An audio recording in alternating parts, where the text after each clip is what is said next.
Hey, everybody. Yes, it is Wednesday. Yes, it is time for the Witches Movie Coven. Grab a cocktail. Oh, no, I think you need to grab a whole bottle of something out now because we are doing the Doors. Yes, let's go back in time to a simpler time, to a wilder time, to the time when Jim Morrison was alive. First death that ever affected me. What I can say is I am Patti Negri. I am one of your hosts. Hope you watched it. There he is, Jim Morrison, or Val Kilmer as Jim Morrison.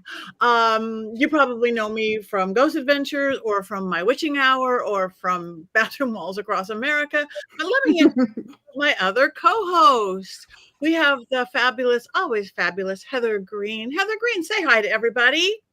Hi, I am Heather Greene, and I am an author of Lights, Camera, Witchcraft, the definitive guide to witches and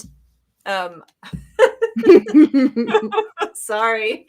We're looking at a lovely Doors poster. You're looking at a Doors poster. So I was going to hold up my book, and I think I won't do that. But it's a critical history of witches in American film and television. I'm also a journalist in covering occult and witchcraft, as well as an editor at Llewellyn Worldwide. And I'm so excited to be talking about the Doors movie and the Doors, the band.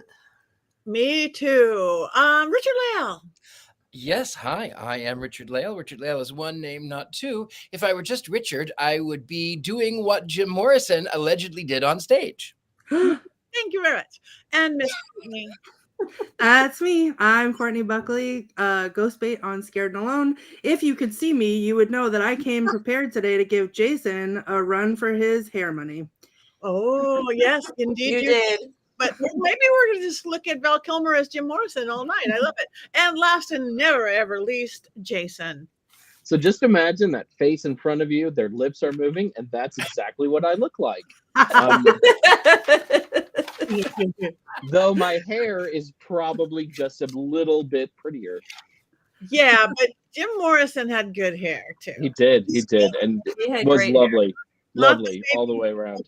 Blonde locks, but thank you. You didn't forget us, Christy. Thank you. And hi to everybody who is out there. I don't know if our producer fell over, drank a bottle, and They're trying to fix it.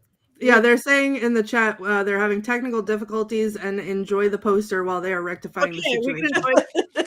So hi to all you guys out there. You're already checking in. Oh, we're back. Whew.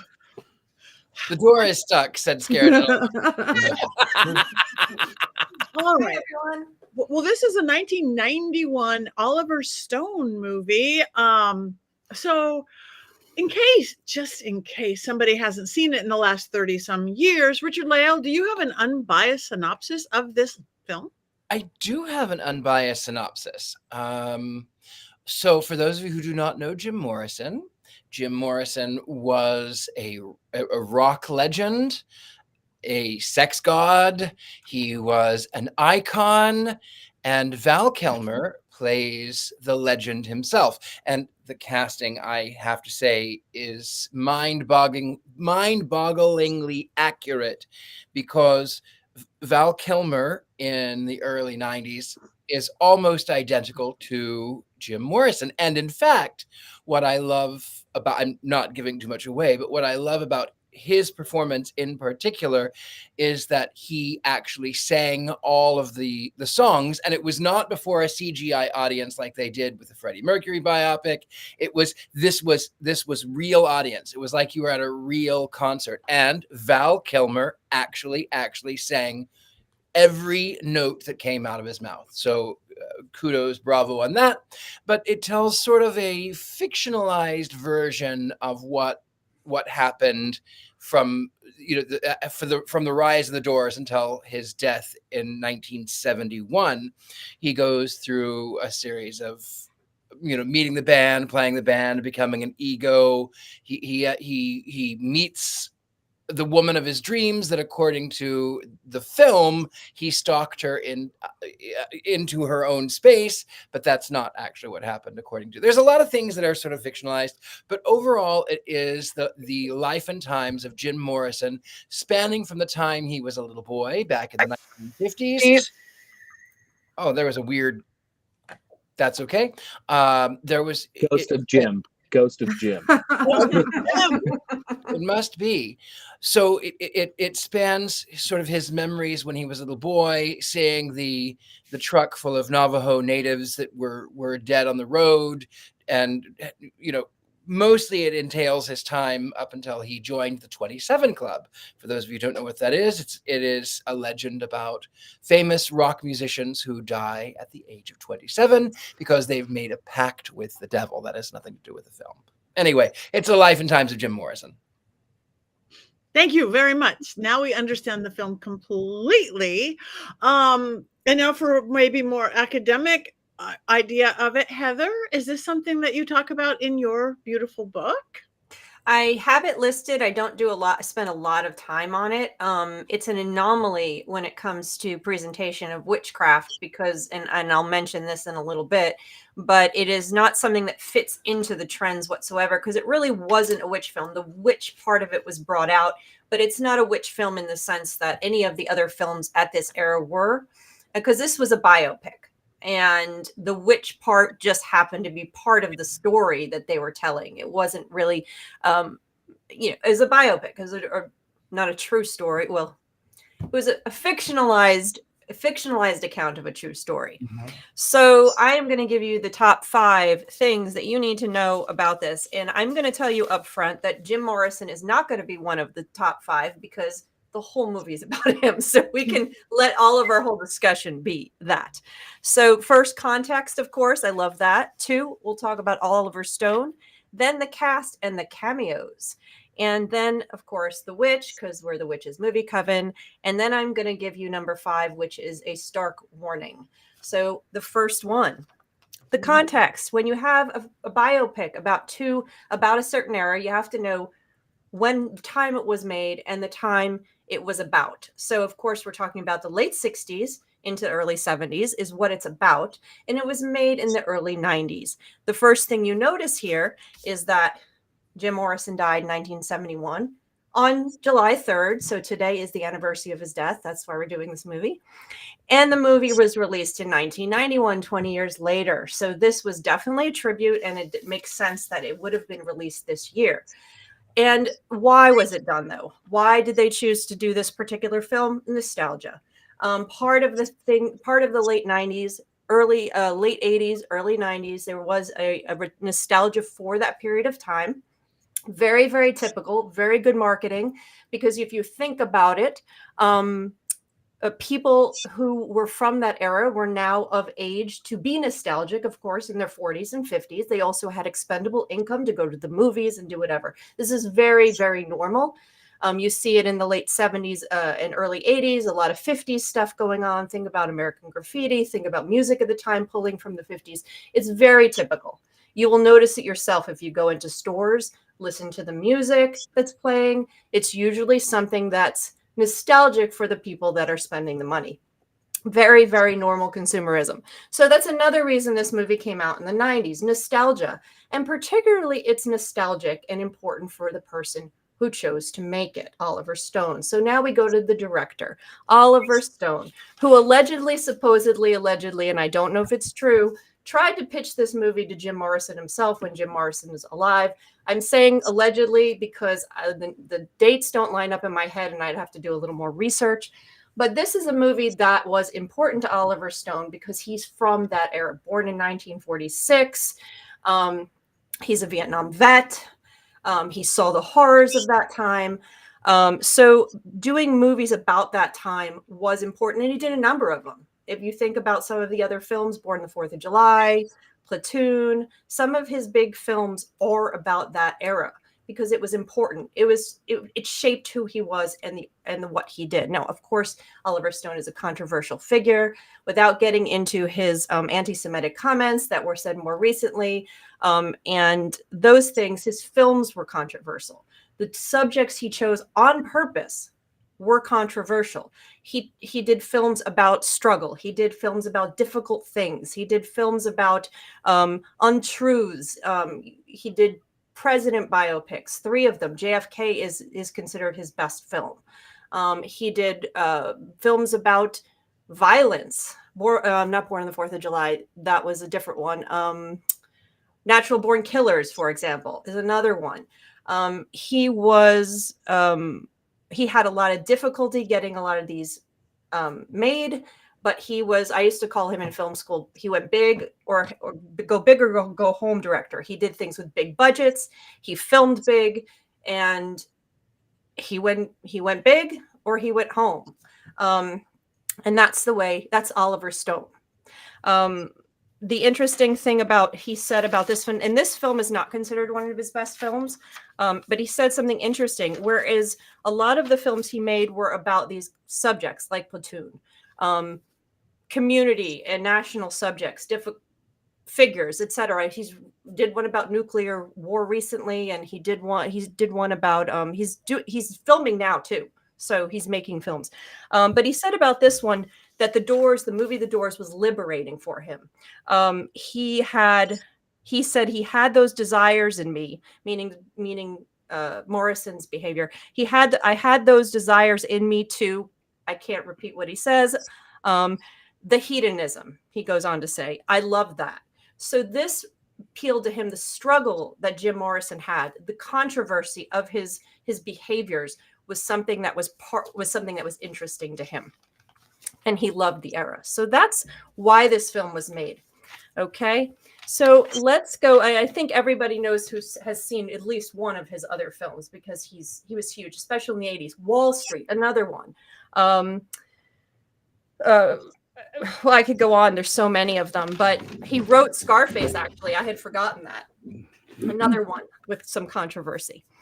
So I'm going to move on then to the cast, the film itself. The cast has some big names in it. People have been singing the praises of Val Kilmer, of course. Meg Ryan's in it. Kathleen Quinlan always gets thumbs up from a lot of people and reviewers. And Kevin Dillon's in it. You might have recognized his face. You have a number of stars.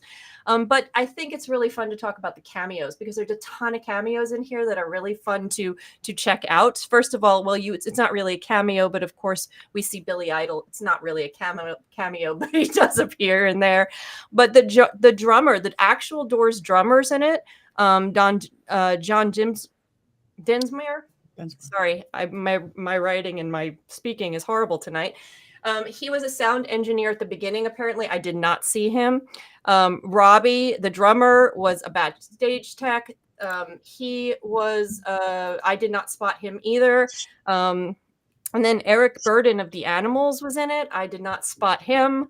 Oliver Stone is the UCL film professor at the beginning. He actually plays as that. Of course, Paul Rothchild, who was their actual producer, was the music manager in one scene or two scenes. I'm not sure where. And this is the funniest one when I saw this one, someone writing about this one. And I did not spot this one either. If you know who Eagle-Eyed Cherry is, Eagle-Eyed Cherry was a roadie. So you got a lot. And of course, the one I have not mentioned yet is Patricia Keneally. She was the priestess, the Wiccan high priestess in that scene where they do the ritual. So you have a ton of these cameos. So lots of Easter eggs the next time you watch the movie.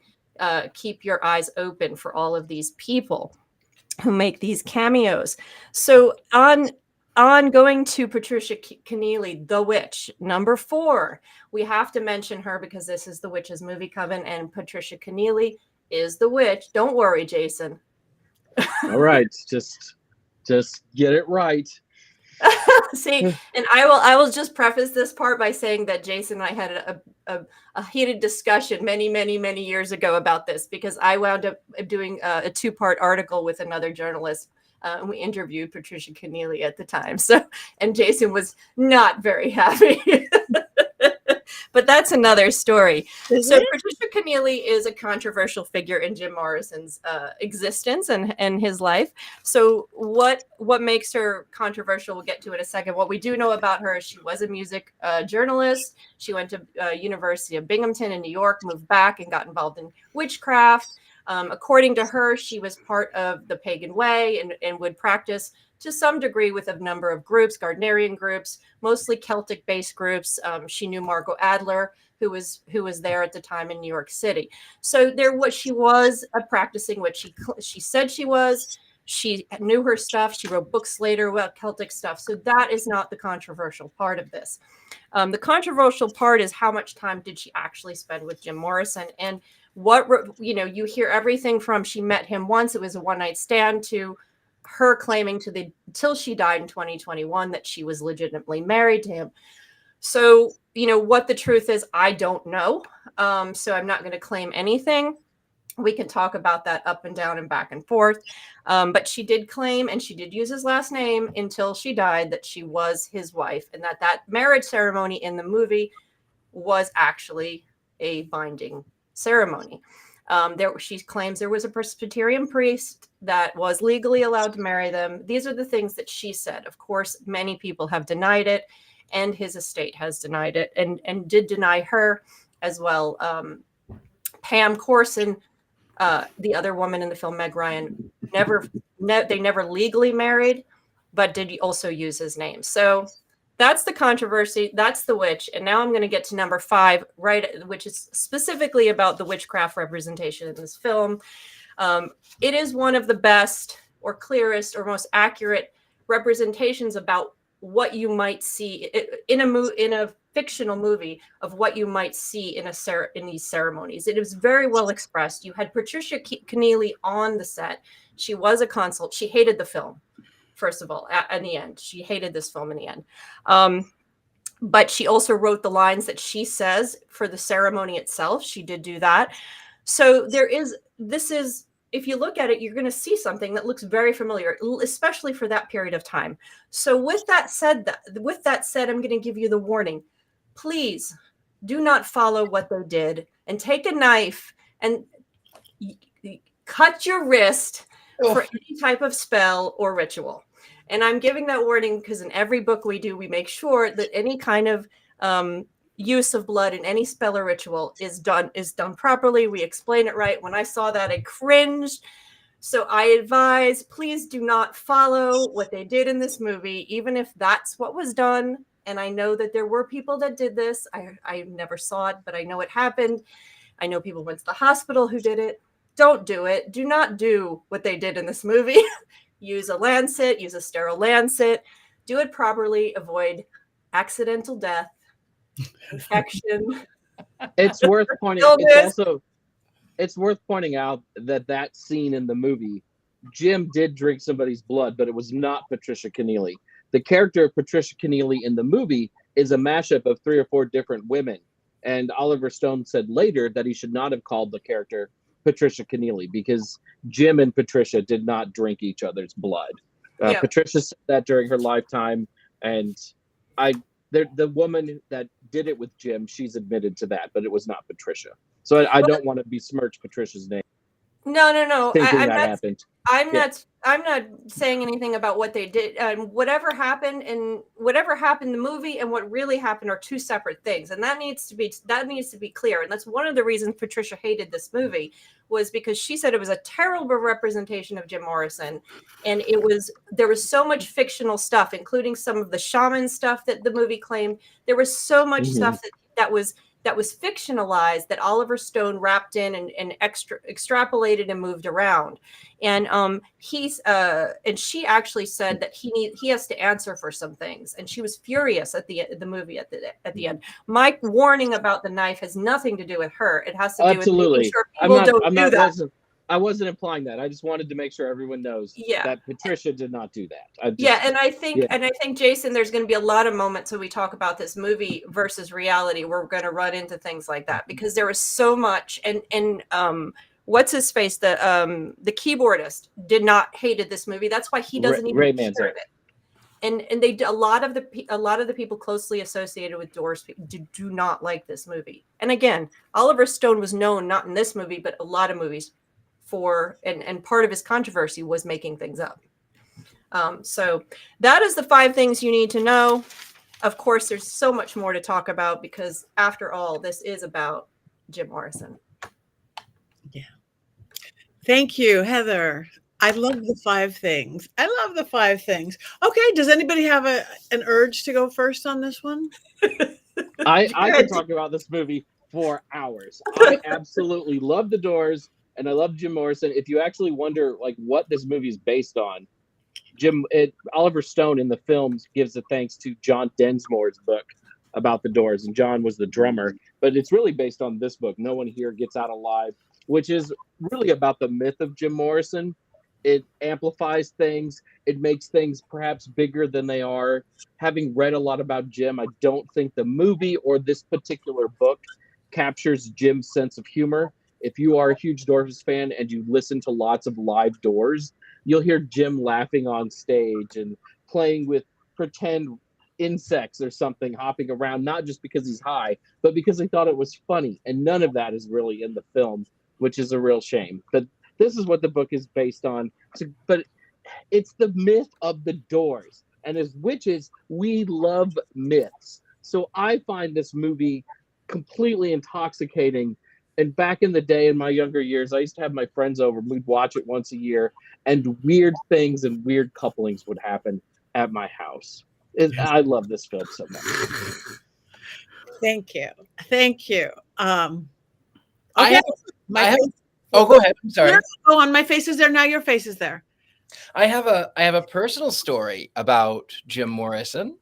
So, I grew up in the Midwest, and I grew up Pentecostal, and around that time I was just coming into my own and trying to figure out who I was. And I remember I had seen that famous image of Jim with his arms out and the shirtless pic and that hair. I have a personal story about Jim. I don't know why there's an echo, but that's okay. Ghost of Jim. So I saw that image of Jim Morrison and that pout.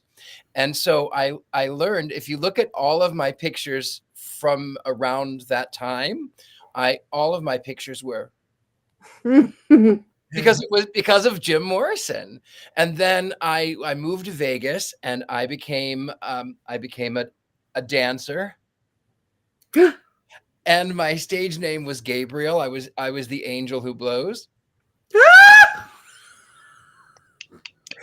And even beyond which, I did a Madonna set that I would come out with angel wings and all of that. But then I would do a Phantom of the Opera People Are Strange mix, and then I would come out and I would get naked and I would have the mask and do back bends, and it was fun. So, I still, to this day, all of these many years later, whenever I hear People Are Strange, I can't help but kind of go,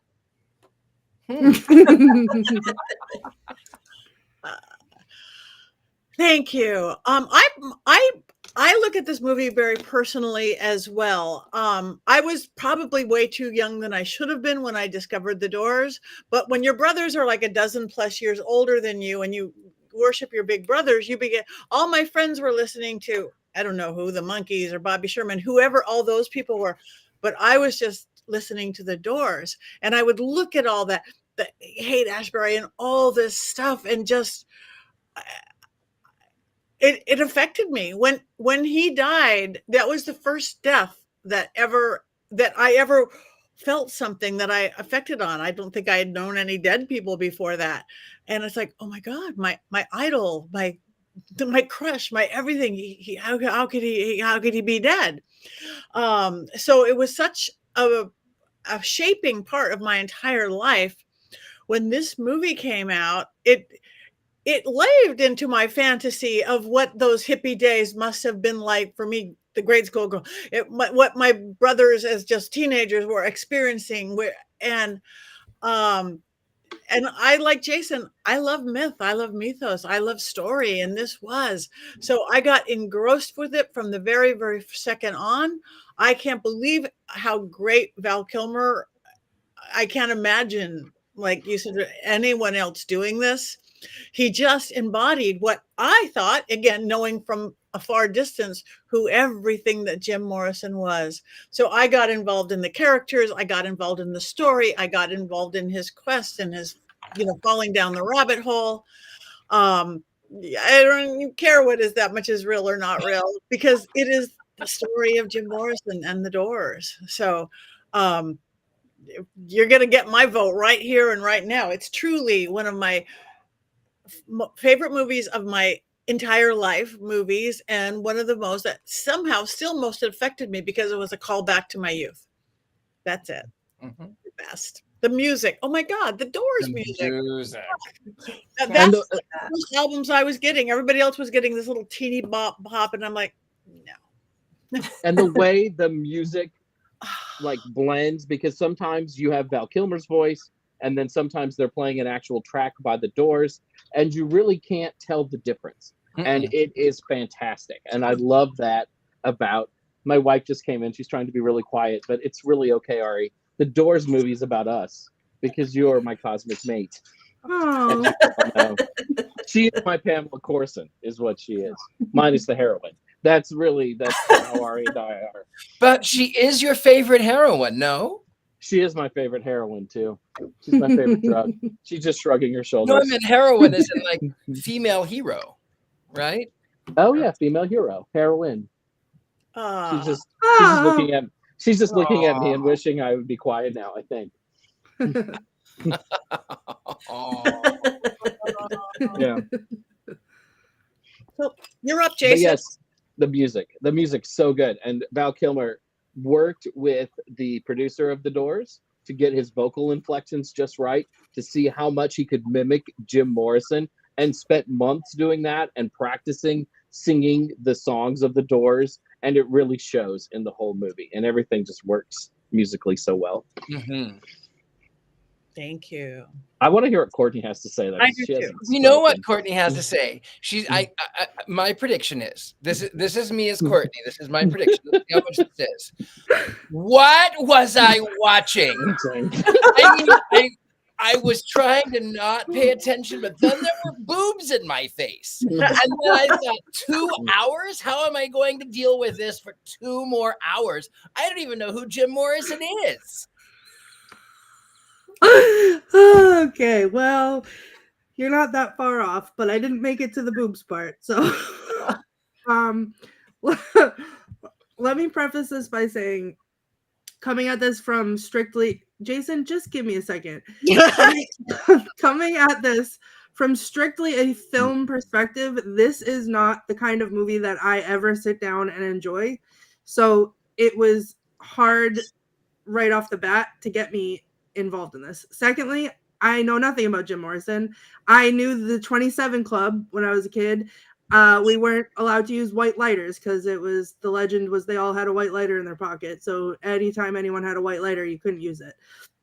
That's the extent of my Jim Morrison knowledge. I know some Doors songs. I am not a huge fan. So none of it was just the dominoes were not lined up for me for this. Then I started watching it. I tried. I know how much I knew it. I knew you guys loved this so much. So I really tried. I tried so hard to give it a shot.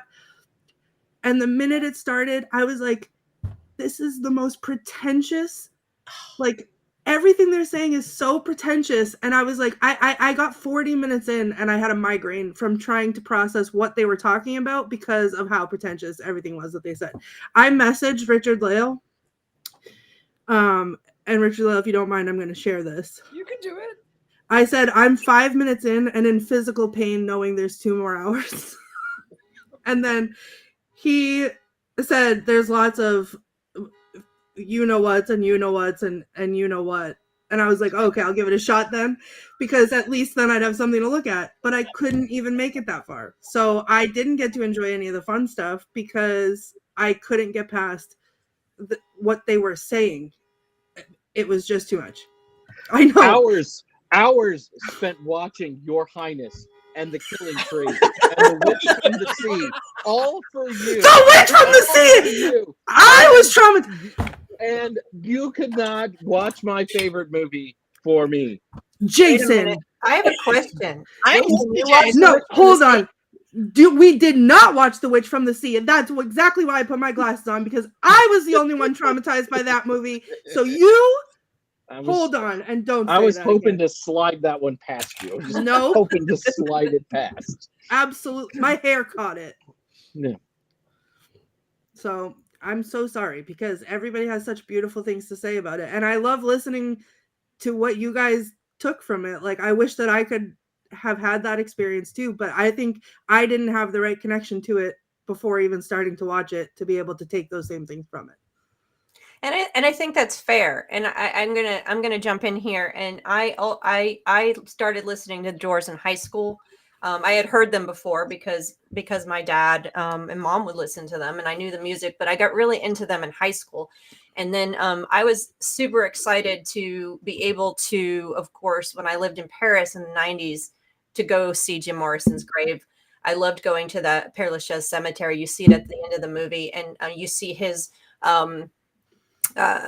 grave and all of the stuff around it. And I'm not sure if it still looks the same, but there are literally graffiti all over the cemetery on all of the other gravestones, famous people's gravestones, pointing you in the direction of where Jim Morrison's grave is.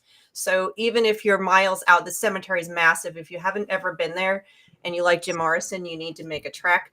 But they have arrows on other people's gravestones telling you how to get to Jim Morrison's grave. And of course, it's always filled with stuff. And so that was a thrill for me. And I think the music is what makes this movie, the story of Jim Morrison, loving him. That's what makes this movie good. Val Kilmer makes this movie good. Is it one of Oliver Stone's best movies? No. And I think that I didn't say it was a bad movie. I enjoy watching the movie, but there's things I wish I would have done differently in telling the story. I wouldn't have framed it around the love story. I watch a lot of rock and roll documentaries on, and they're really enjoyable when they tell a more complete story. I wanted a more complete story about Jim and about the Doors, and less framework around the love story with Pam, which is the way he did it. I understand he's a storyteller. So I would have chosen to do different things. I enjoy the movie. I enjoy the movie because it's Jim Morrison. I enjoy the movie because it's the music and because Oliver Stone is a great storyteller and all of those things. And the one thing I want to hand it over to Jason, or just point out, you was talking about myth and him, and he talks about himself as Dionysus and this kind of feeling we have towards Jim Morrison as a culture, or maybe as witches, but the sheer fact that his gravestone is treated in that way shows that there's this almost religious feeling towards him, that people are making treks there, that people are making pilgrimages to go see him. That's something special. That's something more than just the average rock star gets. And I think that's something like you were pointing to when you were talking about loving mythos, and Patti was talking about. Well, Richard-Lael, go ahead. No, go. I will say there's something about the Doors music that really lends itself to ritual. If you grew up listening to the Doors and you like the Doors, if you're doing Wiccan style ritual especially, you can put on the end when the music's over, Riders on the Storm. If your ritual's really energetic, you can put Break On Through to the other side.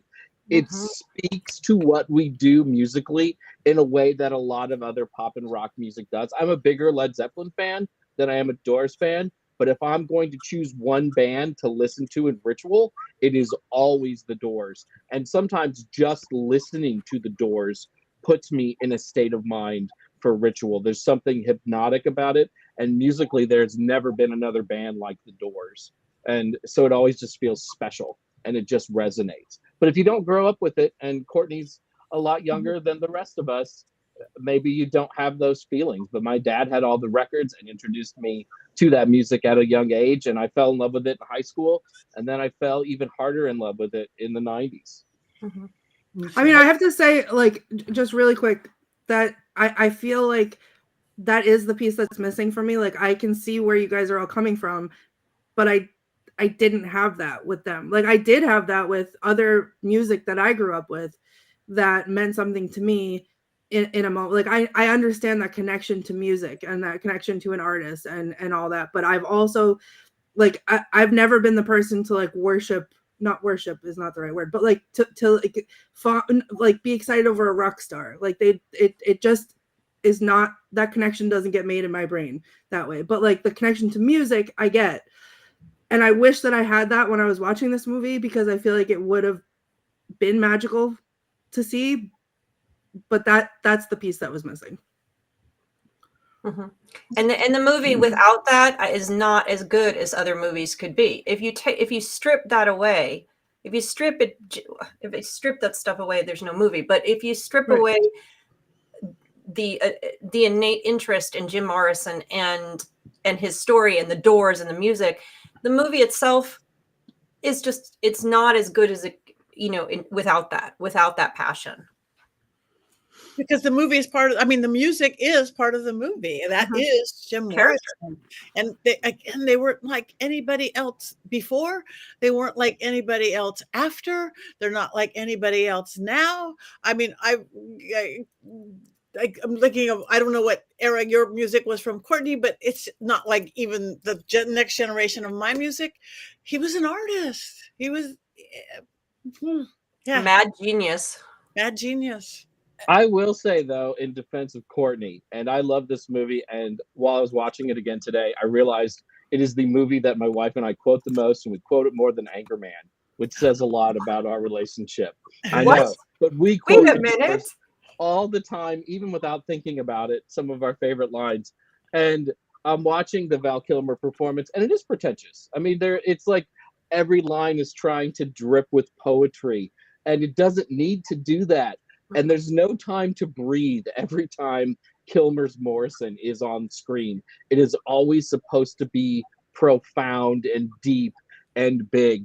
And sometimes watching this movie 30 years after it came out, I laugh a little bit because it is a little overdone. And I think there's the scene where he's with Patricia Keneally and they're copulating for the first time, and you get the big music, right? The Gothic music, and you see Jim's face, and there's a Dionysus statue and stuff. And I worship Jim as the 20th century incarnation of Dionysus, but even for me, sometimes it's a little much because it's like slapping you in the face the entire time. So while I'm going to continue to be mean to Courtney in the comments, I completely understand where she's coming from because she's not wrong in that sense. No, and imagine that though, like even you can see that. Imagine watching that with no knowledge of who this person is and no connection to this music and no connection to any of these characters at all. I didn't get a chance to build that connection. Like watching this again as a film with no background, I didn't get a chance to build any kind of connection because it was immediate right off the bat being shoved down my throat. Like, and I couldn't even follow it because I couldn't even get a chance to know who these people were because I was like trying to like understand the poetry of everything. And I'm not a poet. I can't. But you were supposed to breathe. I didn't breathe. I think it was he didn't breathe. That's what it was. Maybe pretentious again. It's a mythos. It's a storytelling. But I think that's part of it. That it just what's next? What's that? Oh my God! What's he gonna do? That to me was a good part of the movie. I want to quickly point out on this not breathing part and this intensity, and this was actually echoed with Stone's camera work. And I always am fascinated. Sometimes I try to pull back and I'll watch stuff like that, especially when we have a director like Oliver Stone. And if you watch, especially when you're watching the stage scenes, but it's out throughout, his camera moves a lot. You have a lot of pans, and it doesn't just pan this way. You get a pan up and then a pan down, and you have this crazy camera work going on without cuts. And this is really, really jarring and intense. And he gets in close, and he doesn't give you the chance to breathe on purpose because his camera work and visuals mirror Jim Morrison's, Val Kilmer's performance, Jim Morrison's behavior.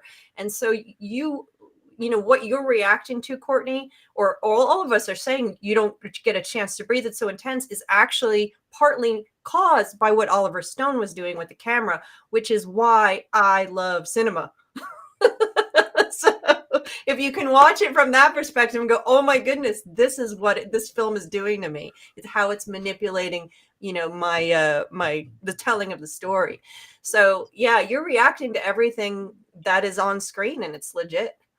And I love when films do that. A lot of my favorite films do that. Like a lot of my favorite films are my favorite films, not just because of the plot or the story, but because of the camera work, because of the sound, because of the music and all that stuff, because it's a whole package.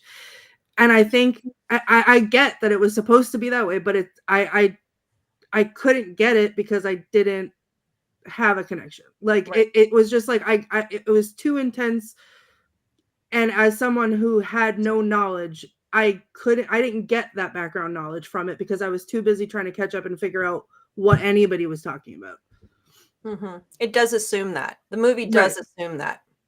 And the script is peppered with little bits of Morrison's poetry, like little phrases and stuff that he says, which makes him sound more pretentious than he probably was in real life, because Stone is really committed to putting that in every time he talks for more than 2 sentences. You just get a little bit of poetry. If you are a fan of Morrison's poetry, you notice it immediately. Or if you've listened to the American Prayer album, which is mostly all of his spoken word set to a disco beat by the Doors, which would have horrified Jim Morrison, but he was dead, so they could do it.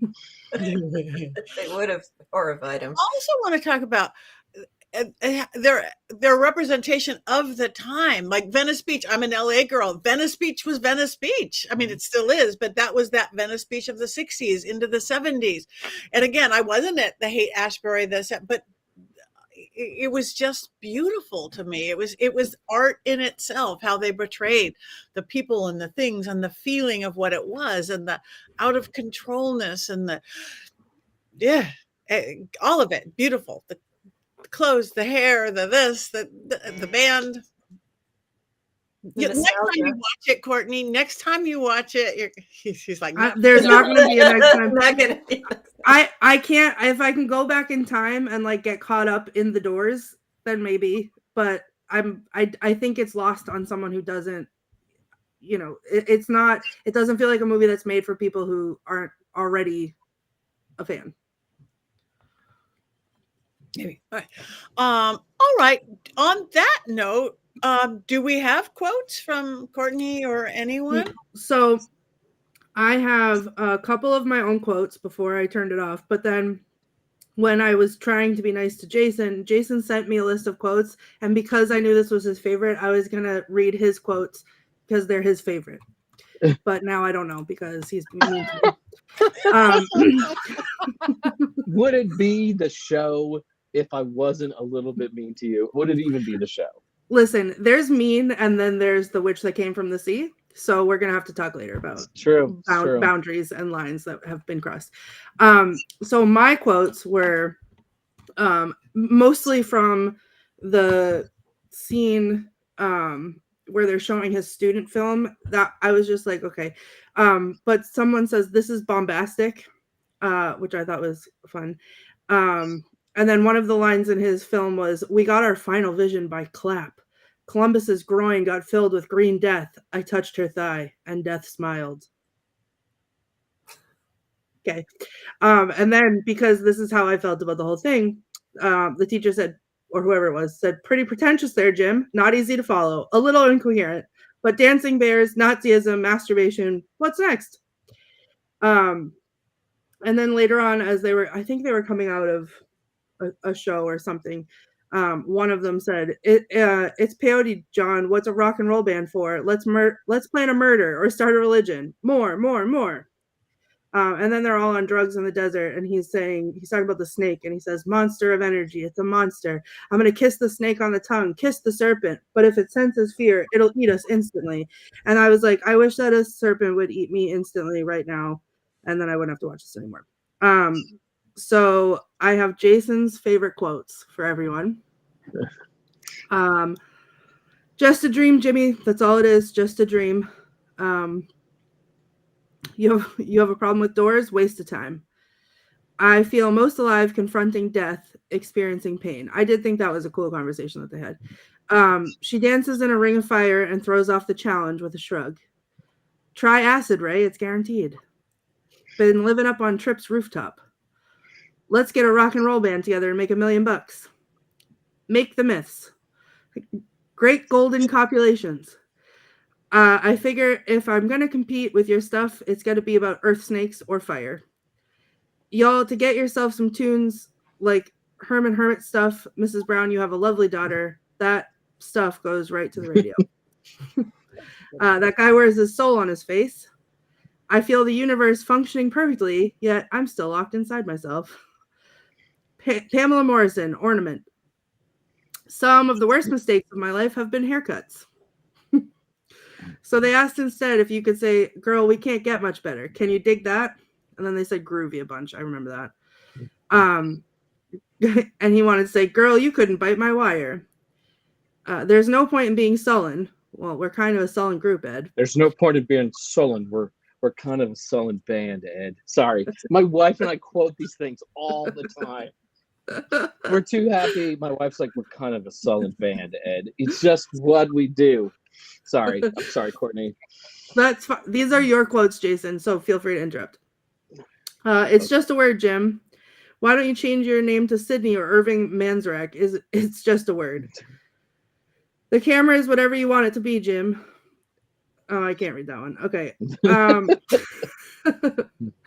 Well, I can change it. The god of rock and a word for chicken that rhymes with rock. Where is your will to be weird? Let's make the myths. Somebody gave me this telephone and she said I could talk to God with it, but I don't have anything to say. Actually, I don't remember being born. It must have happened during one of my blackouts. Religion, witchcraft. Witches have been protectors of the seasons, goddesses of the grain, and when crossed, destroyers. You're a poet, not a rock star. All because I was alone in a room with a girl doing what he'd like to be doing if he could only get it up without a gun. No, Ma, I ain't drinking. You got to say it like this, though. No, Ma, I ain't drinking. My wife just smiled at me. Women are such noble creatures that carry on your name with dignity after you die. I'm the poet and you're my muse. You're my girl, that's who. You actually put your Richard-Lael in this woman, Jim? Well, sometimes, yeah.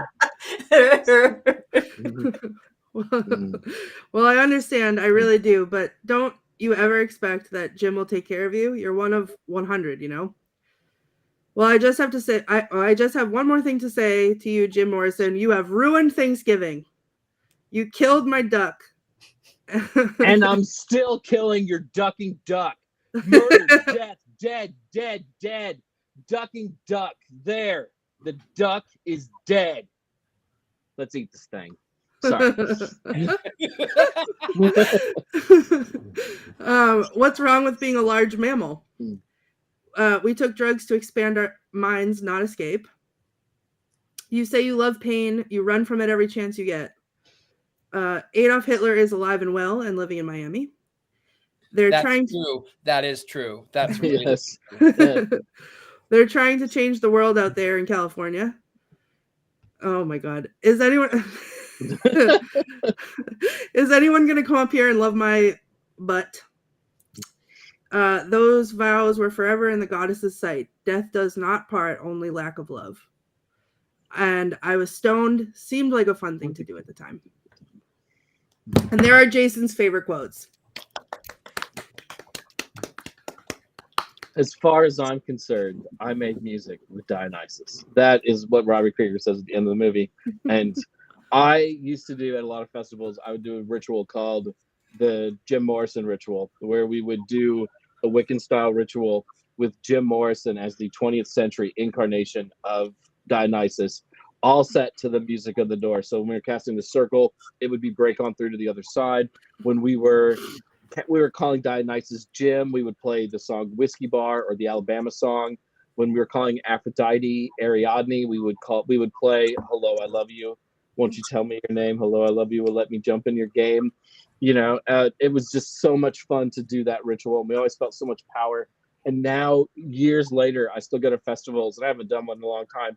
We used to give people Mardi Gras beads after we would initiate them into the Jim Morrison clan. And people will still be wearing those beads and come up to me 10 years later. It's crazy because that's the power of the doors and why it's so great for ritual. And I had so much fun doing those. But I'm too old to do them now because Jim died. I died at 27. And I'm 51, so I'm not sure if I should still be doing that. Why their band is named The Doors, Jason? It depends on who you ask, but a lot of it has to do with Aldous Huxley's the doors of perception. It was about expanding into that psychedelic era and that psychedelic phase, which Jim and Ray were absolutely on that train, though John Densmore and Robbie Krieger were not. Krieger says the first time he ever did acid was at that show in Miami where Jim jumps into the crowd at the Dinner Key Auditorium. Wow. But Ray and Jim were definitely into that sort of stuff. Yep, everything would appear as it is, infinite. I want you to do that ritual again, Jason, and I want to be there. Please. Up for you, we'll do it again, Patty. Okay. I promise. Yeah, you're never too old. Never too old. Yeah. Never too old. No. Thank you. Yeah, thank you. All right. Do we do the Mankey moment or do we vote? Do we vote or do the Mankey moment?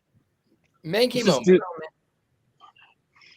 So tonight's moment, I can't make fun of a movie that I love too much, but Ari and I have always found parallels in this movie to our own lives together. So that's kind of what the theme is for this. However, all of this is fictionalized, and she's actually listening to the show right now, so I'm in big trouble, and she's making faces at me. So here I go. I have to get in to Val Kilmer, Jim Morrison mode. My life is just like Jim Morrison's. Here it is. A tale of two cosmic mates, Jason and Ari. I remember the first time I saw Ari. I just followed her around like I was Sting in Every Breath You Take, but I didn't let her know I was watching her. There was a party and I just walked around hiding behind chairs, couches, curtains, pillows, rakes, large bottles of rum until she was alone. And then I followed her into a bathroom, and that's where we had our first kiss. It was earth-shattering, and our lives would never be the same. The only thing that comes close is Wednesday nights with the movie coven. When we were done, Ari looked at me and said, "I've been waiting for that my entire life. Now will you leave me alone so I can pee?" And I said, "Yeah," and disappeared into the night. Several months later, we had our first fight. I wanted to watch Mysteries of the Unexplained on the History Channel, and she wanted to watch Grey's Anatomy. In between sips of Jack Daniels, I reminded her of the cosmic importance of finding out the truth about the Mothman. The secrets of the universe can be seen within bugs, I told her. She countered with, "I care about Meredith Grey." That drove me insane, and suddenly I found myself locking Ari in a closet and then setting the closet door on fire. There is always truth to see when a fire is coming for thee. We ended up watching Mysteries of the Unexplained, and I had to do a lot of apologizing. "Stop watching the Doors movie," she yelled at me. "That stuff is not romantic." And our first Thanksgiving together was an eventful one. She worked hard on dinner while I sat around high on acid for most of the day. When the duck was done, I mostly ignored her, intent on watching the Lions football game. Annoyed, she looked at me and said, "You actually pay attention to this football team?" I replied with, "It seems like a good idea every Thanksgiving." She wasn't having it, and we began yelling at each other. Those yells soon turned into a wrestling match, and the duck she had cooked somehow ended up on the floor. Ari screamed, "You killed my duck." Well, I stomped on the duck with my Doc Martens yelling, "The duck is dead." She would have been proud because the duck was dead, and we found the sacred light of spirit while yelling at each other. When we were done, I just held her for a while in front of all of our guests while we cried in each other's arms. While we were crying, all of our guests left because they were very uncomfortable. I remember the night I released my first poetry book, "The Earth is a Snake and Other Pretentious Gobbledygook." And this really pretty woman from Witch Beat magazine started flirting with me. "Mankey," she said, "you are so beautiful. Come take your shirt off with me." But I said, "No, I won't take my shirt off with you because I'm in love with Ari, but I will take off my pants." Ari heard that though, and I ended up sleeping on the couch for a couple of weeks. And that's when I decided to stop being Jim Morrison. Bravo. Yay! That's it. There you go. Take a sip. And Ari started laughing at one point, and I almost lost it. Like I almost lost it. That is fabulous. She's very cute.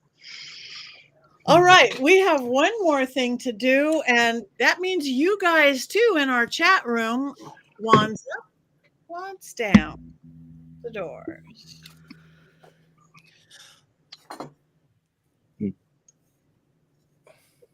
Up, up, up, up. Is that up, Courtney?